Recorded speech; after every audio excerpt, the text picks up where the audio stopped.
Predicting the outcome of a football match ahead of time can be tricky business, especially when you consider some of the freak occurrences that happen, just like last season, when Sheffield United went 2-0 ahead of Man U just into the second half before conceding 3 goals to then only draw 3-3 in the 90th minute. So in this week's upload, I want to make you a deal. You watch this video all the way to the end, and I'll share with you the best statistical resource that I've found for football prediction, why that is, which features you want to be using, and how you want to be thinking about using them for the coming season. By the end, you'll have everything you need to spot up and coming trends way ahead of your friends.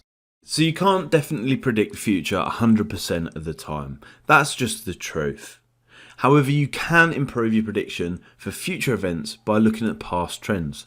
The more recent and relevant the information is, the better. So in this video, I want to go through 2 main areas: in-play live information and pre and post-match statistical analysis.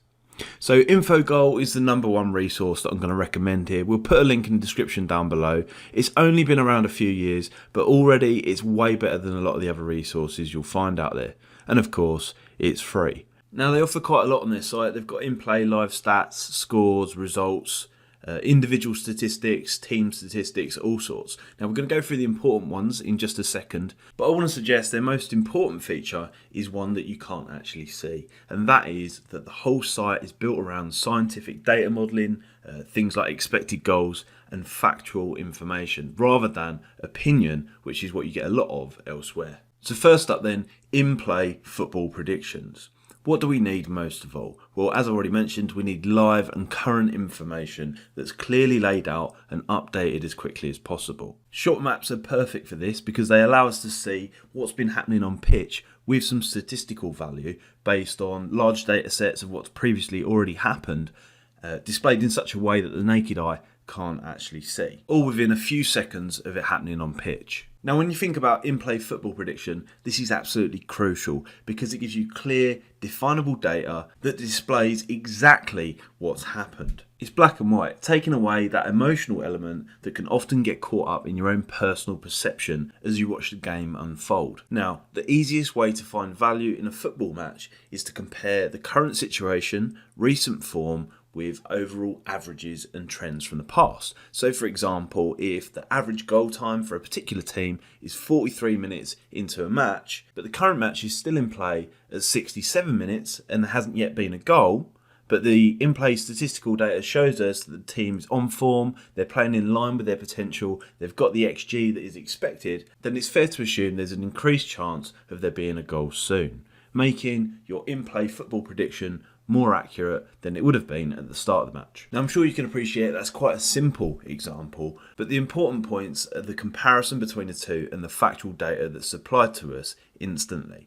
Now, if you're not familiar with XG, then we've got a separate video about this on the YouTube channel. Check it out. We'll put that in the description down below too, as it can be quite a complex topic. In the short term, it's not a perfect science just yet, and it's improving all the time. So it's an up and coming one to keep your eye on. So next up, let's take a look at pre-match football prediction and data over historical performances in the past. But before we do, I'd like to ask you a favour. If you find this video useful or interesting, please consider tapping the like button down below and subscribing for future updates. Now, this part's absolute gold when it comes to picking the right matches for your predictions. So pre-match football statistics play a heavy part in it. Following on from the previously mentioned XG, it's important to mention that InfoGoal have also got XG fairness ratings, which show you the difference between the representative XG score in a match and the actual score in the match. It's not all about XG though, because you can go back and look at any match in the past historically and see all of the data. We're talking about possession, attempts on target, attempts off target, block shots, saves, passes,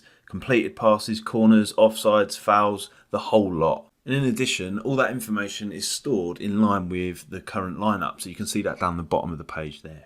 Another useful way to view the information is if you click on the team's name at the top there, then you can see their previous historic performances against other alternate teams. Also, you've got player information down the bottom, so you've got player statistics on a personal player level to show you whether they're performing in line with their overall ability. Now the last couple of things I really want to show you are the slope graphs and heat maps. So these are relatively new additions that can really help you out with your pre-match prediction. So first off, slope graphs provide us with simulated league positions based on various data.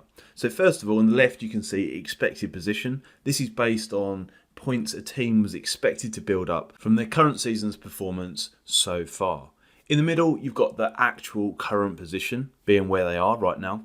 And then on the right, you've got the forecast position, which is based on their current points, underlying XG statistics, and historical performance to then simulate results for their remaining games, showing us where they're likely to be at the end of the season. So as you can see, that slope gives us a visual that shows us if they're currently under or overperforming in line with their XG data. Looking at this one, you can quite clearly see that Southampton were actually underperforming compared to their expected data and forecast position. Now, as you can appreciate, it's quite hard to pinpoint an exact position as to where they should be. So this is why we have the heat maps that show the uncertainty in the current forecast position on the slope graph. It provides us with a range of accuracy based on probability. The darker the plotted points are, the more certain the team is to finish in that position, and the lighter, the less certain. So for example, in this one, Everton had an extremely high probability of coming 7th, which is fair because they did that season. Whereas on the other hand, Man City were predicted to come between 2nd and 6th,